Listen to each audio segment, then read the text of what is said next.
Nous parlons toujours des éléments de la foi et croyance. Nous allons continuer à parler de certains passages. Vous savez, quand vous lisez Psaume 1 par exemple, au verset 1, il est dit « Heureux l'homme qui ne marche pas selon le conseil des méchants, qui ne s'arrête pas sur le banc des pécheurs, qui ne s'assied pas en compagnie des moqueurs, mais qui trouve son plaisir dans la loi de l'Éternel et qui la médite jour et nuit. Il est comme un arbre planté près d'un courant d'eau qui donne son fruit à sa saison et dont le feuillage se flétrit point. Tout ce qu'il fait le réussit. » Cette dernière partie me réjouit beaucoup. Mais quand est-ce que tout ce que vous aurez à faire va réussir si vous n'agissez pas dans la révélation ou si vous agissez seulement dans la foi, dans la croyance? Parce que si vous agissez seulement dans la croyance, tout ce que vous allez faire ne va pas réussir. Et beaucoup de gens se font même escroquer parce qu'ils ne sont pas dans la foi, mais ils sont dans la croyance. Non, ce business marchera. Oui, qui vous a dit que ça marchera?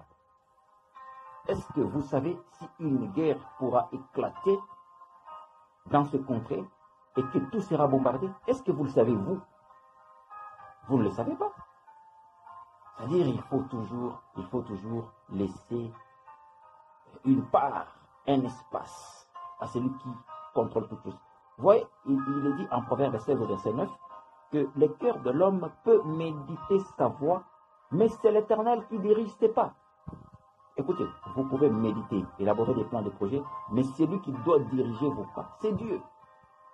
C'est lui qui est le maître des temps et des circonstances. Donc, par rapport à cela, il faut toujours faire très attention. D'ailleurs, on nous prépare à cela. Quand vous lisez 1 Jean 4:1, on vous dit de ne pas avoir foi en tout esprit, mais de peser les esprits. Mais pourquoi peser les esprits? Parce qu'il faut toujours voir si tel esprit est sous la révélation. Et si tel n'est pas le cas, il faut prendre le temps de prier. Malheureusement, les enfants de Dieu ne prient pas assez. Les enfants de Dieu ne prient pas assez. Mais pourquoi il est recommandé de prier suffisamment? D'ailleurs, quand vous lisez 1 Thessaloniciens 5 au verset 17, on vous dit prier sans cesse. Mais prier sans cesse, que cela veut dire? C'est-à-dire rester branché, rester connecté. Soyez sous la révélation. Sondez la pensée de Dieu.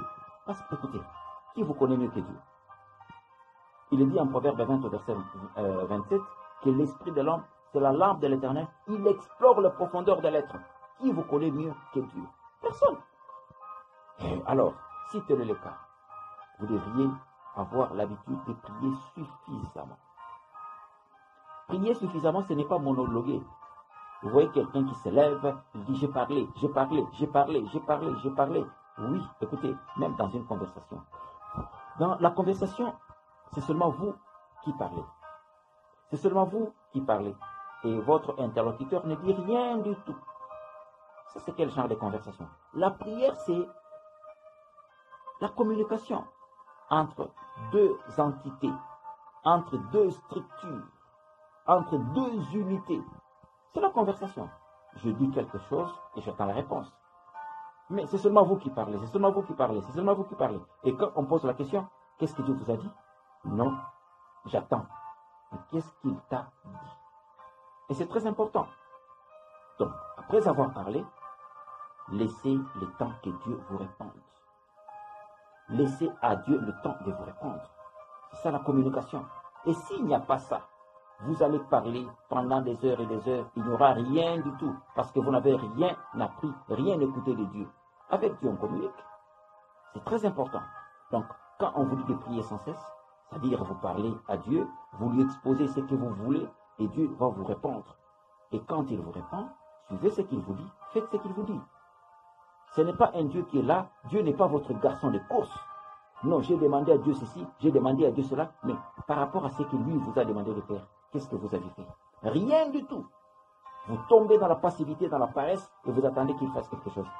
Écoutez, on nous dit clairement, en Jacques 4, au verset 3, vous demandez, vous ne recevez pas.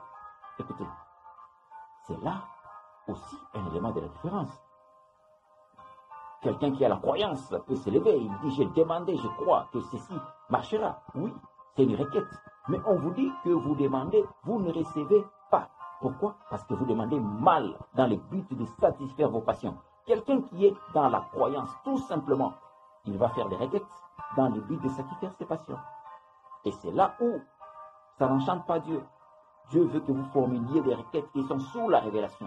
des choses utiles par rapport à lui. Rappelez-vous, ce que dit Matthieu 5 au verset 13, vous êtes le sel de la terre. Et quand Dieu veut se servir de vous, c'est pour une mission noble. Ce n'est pas pour que vous fassiez de ces dons, de ces talents ou de vos succès ce que vous voulez. Nous devons reconnaître la place de Dieu. Ce n'est pas pour rien qu'on nous dit en 2 Corinthiens 3,5 que ce n'est pas dire que nous soyons par nous-mêmes capables d'accomplir, de réaliser quelque chose, mais notre capacité, notre aptitude, notre performance ne viennent que de Dieu. Donc nous devons être branchés sous la révélation, suivre le guide, l'orientation, pour que nous ne puissions pas tomber toujours dans le cadre de la croyance. Écoutez, si nous ne maîtrisons pas ça, nous allons perdre du temps pour rien. Rappelez-vous de ce que dit Psaume 127, 1. Si Dieu ne garde pas une ville, ceux qui la gardent en vain. Si Dieu ne bâtit pas une maison, ceux qui la bâtissent en vain. On continue. C'est en vain que vous vous levez matin et vous vous couchez tard et vous mangez le pain de douleur. Il en donne autant à ses bien-aimés pendant leur sommeil. Oui, vous qui êtes dans la croyance, vous vous battez suffisamment. Vous n'aurez rien du tout. Vos efforts seront nuls. Même après 20 ans, vous allez réaliser que vous n'avez travaillé pour rien du tout. Même après 30 ans, vous allez réaliser qu'il n'y avait rien du tout que vous aviez accompli. Mais celui qui est sous la révélation, la parole de Dieu dit clairement, pendant leur sommeil, parce qu'ils sont sous la révélation, il y a des choses qu'ils font, d'autres leur Père a planifié pour eux. Comprenons ces choses. Et nous allons continuer dans notre prochain numéro. Ciao.